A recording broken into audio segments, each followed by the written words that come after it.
All right, let's talk about one of the biggest game changers in all of human history, the Industrial Revolution. I mean, this is the moment our modern world really started to kick into gear, all powered by steam, iron, and some seriously radical new ideas. You know, the economic historian T.S. Ashton really nailed it with this quote, a wave of gadgets. That just perfectly sums it up, doesn't it? We're talking about this incredible explosion of innovation that just completely reshaped society, starting way back in the 18th century. And it wasn't just one or two things. It was this constant flood of new tech that changed, well, pretty much everything. So that brings us to the big mystery, the question at the heart of all of this. The Industrial Revolution created the world we live in, but why did it happen when it did? And why, of all places, did it start in Britain? I mean, this is a puzzle that historians and economists have been trying to solve for ages. So let's piece together the clues and see if we can figure out how this perfect storm of change actually happened. Okay, so to start, let's look at this simple answer. The best way to think about it is like a recipe, right? There are a few key ingredients that pretty much all historians agree you had to have for industrialization to even get off the ground. So you've got capital, technology, energy, labor, and consumers. Now, what's so wild is that by the late 1700s, Great Britain was pretty much the only place on Earth that had all five of these things cooking at once. You had the money to invest, you had the cool new inventions, you had tons of cheap coal for power, a growing workforce, and people ready to buy all the new stuff. But, and this is the key, just having the ingredients isn't enough. The real question is, why did Britain have them all in the first place? And that's where we get to the really interesting part. The great debate, because it's not so simple. Experts have come up with three major competing theories to explain why Britain specifically had this perfect mix of ingredients right at the perfect time. All right, theory number one, it's all about the right institutions. The thinking here is that it really all started with politics. You had these huge events like the English Civil War and then the big one, the Glorious Revolution in 1688. These moments completely changed the game. They put Parliament in charge, not the king, and set up an independent court system. So what does that mean? It means if you were an investor or an inventor, you suddenly felt a lot more secure. Your property was protected, the king couldn't just come and take your stuff. And that security? It was a massive green light for people to take risks, invest their money, and innovate. Okay, now for theory number two, which I like to call the economic pressure cooker. It's all about the money. See, Britain had this really weird, really unique situation going on.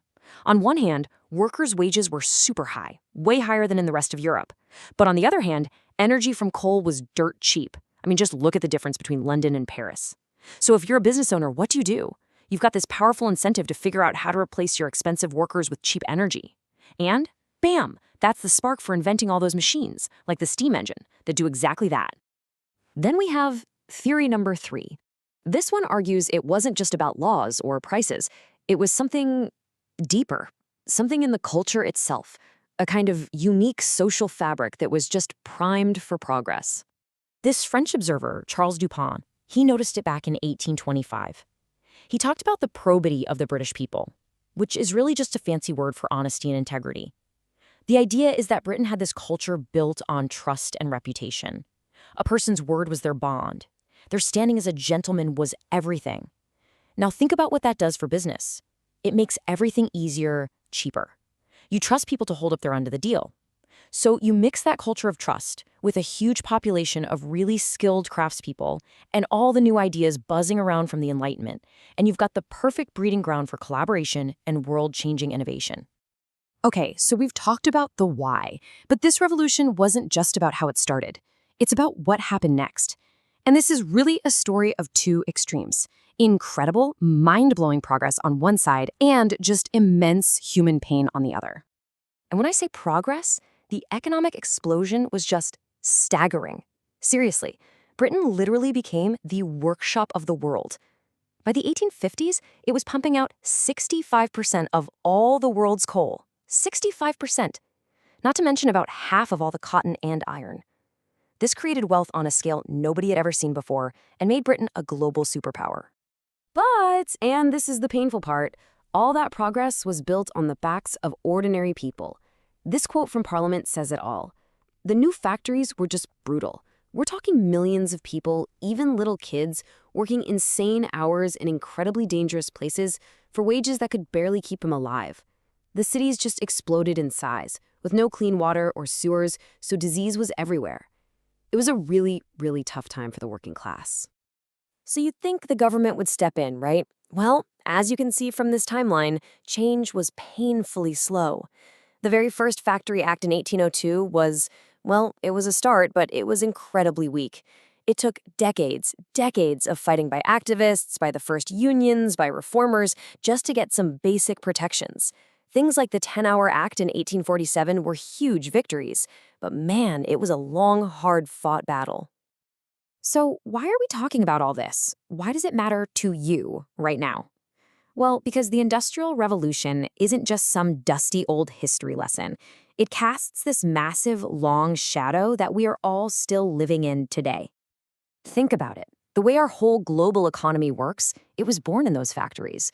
The constant arguments we have about capital and labor, about wages and inequality, about what the government should do to help people, those debates started right here.